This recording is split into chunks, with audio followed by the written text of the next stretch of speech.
એટલા જ નગરપાલિકાનું 28મી જે ઇલેક્શન છે એની અંદર આ જે બેલેટ યુનિટ છે એમાં તમારે જે વોટ કરવાનો છે એમાં મશીનમાં થોડી સિસ્ટમ જુદી છે, એટલે એની અવેરનેસ માટે તમને જાણકારી આપવા માટે અમે ખાસ આવ્યા છે.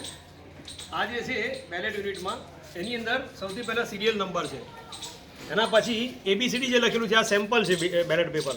તમે જ્યારે બૂથમાં જશો વોટ આપવા એ વખતે ઉમેદવારનું નામ હશે, એની બાજુમાં એનું નિશાન હશે.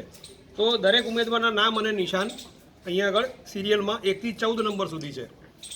હવે આ જે બેલેટ યુનિટ છે એમાં આ તરફ જે બ્લુ કલરની જે સ્વિચ દેખાય છે આ સ્વિચ તમારે દબાવવાની છે, એટલે તમારો વોટ રજીસ્ટર થાય. નગરપાલિકાના ઇલેક્શનમાં ઓછામાં ઓછો 1 વોટ અને વધારેમાં વધારે તમે 4 વોટ આપી શકો. તો તમારી જો ઈચ્છા હોય કે મારે એક જ જણને વોટ આપવો છે કે 2 જણને અથવા 3 જણને અથવા તો 4 જણને આપવો છે, તો એ પ્રમાણે એનું જે નામ અને સિમ્બોલ હોય એની સામેનું ભૂરું બટન તમારે દબાવવાનું. જ્યારે તમે ભૂરું બટન દબાવશો એ વખતે અહીંયા બાજુમાં એક રેડ લેમ્પ છે એ ઓન થશે તમારે. તો અહીંયા હું સૌથી પહેલાં એક સેમ્પલ વોટ નાખું છું કે 1 નંબર પરનું જો બટન દબાવું છું તો અહીંયા રેડ લાઇટ આવે છે, લાલ લાઇટ. આ ચેક કરી લેવાની, લાલ લાઇટ આવે પછી જ નેક્સ્ટ બટન પર તમારે જવાનું. પછી ધારો કે મારે 5 નંબરને વોટ આપવો છે તો હું 5 નંબરનું બટન દબાવું છું તો અહીંયા રેડ લાઇટ આવે છે. પછી માનો કે હું 9 નંબર આપું છું તો 9 નંબર હું પ્રેસ કરું છું અને છેલ્લે માનો કે 12 નંબર. તો આ 4 વોટ મારા અત્યારે પડ્યા, પણ હજી આ વોટ રજીસ્ટર થયા નથી. જ્યાં સુધી તમે દરેક જે ઉમેદવાર છે એને વોટ આપો અને છેલ્લે પીળા રંગનું રજીસ્ટર બટન તમે જ્યાં સુધી દબાવો નહીં ત્યાં સુધી તમારો વોટ રજીસ્ટર થાય નહીં. એટલે 4 બટન દબાવ્યા પછી છેલ્લે તમારે બટન દબાવવાનું છે પીળું બટન રજીસ્ટરનું. આ બટન દબાવશો એટલે તમારો વોટ રજીસ્ટર થયો અને આ રીતના લાંબી બીપ વાગશે, એટલે તમને ખબર પડશે કે મારો વોટ રજીસ્ટર થઈ ગયો છે. રાઈટ. તો આ પ્રમાણે તમારે ઓછામાં ઓછું 1 અને વધારેમાં વધારે 4 વોટ આપી શકાય. ધારો કે આપણને એવું થાય કે મારે 4માંથી કોઈને નથી આપવો અથવા તો આ જેટલા છે એમાંથી કોઈ નથી આપવો, તો અહીંયા નોટાનું બટન છે.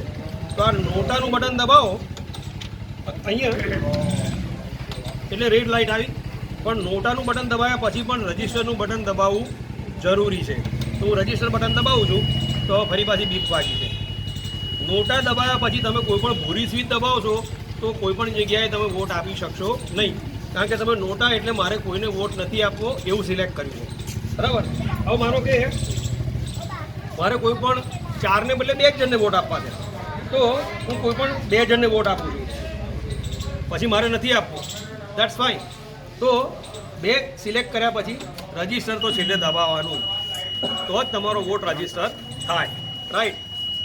બીજી એક વસ્તુ એવી છે કે માનો કે મેં 4 બટન દબાયા છે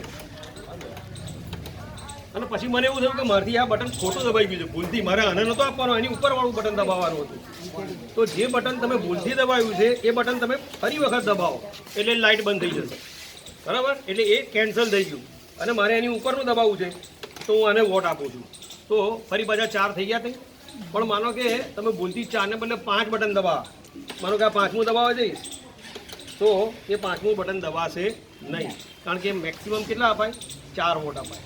તો આ રીતના 4 વોટ તમે આપી અને પછી છેલ્લે રજીસ્ટર કરશો એટલે આ બીપ વાગશે અને બીપ વાગે પછી જ તમારે બૂથમાંથી બહાર આવવાનું રહેશે, ત્યાં સુધી બહાર નીકળવાનું નહીં.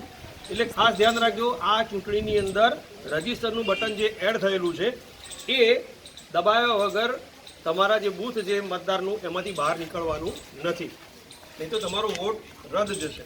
રાઈટ. બીજા કોઈનો કોઈ પ્રશ્ન હોય તો ખાલી મને પૂછી લો, આના સંબંધી કોઈને કંઈક જાણવું હોય તો.